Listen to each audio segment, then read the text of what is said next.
Hello everybody! So, for today's vlog, pakita ko lang yung pakita ko lang yung ano namin kanina, yung lunch.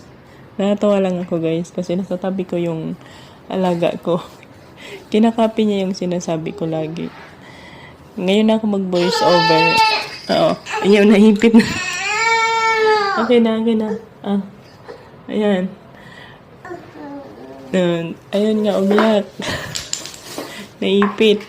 So, ngayon ako mag-voice over, guys. Kasi, mamaya pag inamot na naman ito ng gabi, tatama rin ako. So, yan lang yung ano namin kanina. Noodles lang kasi malamig yung panahon ngayon. So, yan lang muna. Wala namang special yan. Basta masarap yan, guys. Seafood yung flavor. So, tara. Kain tayo, guys. Siguro naririnig naman dito yung boses dito. Oh, iyak ng iyak. Ay, nako.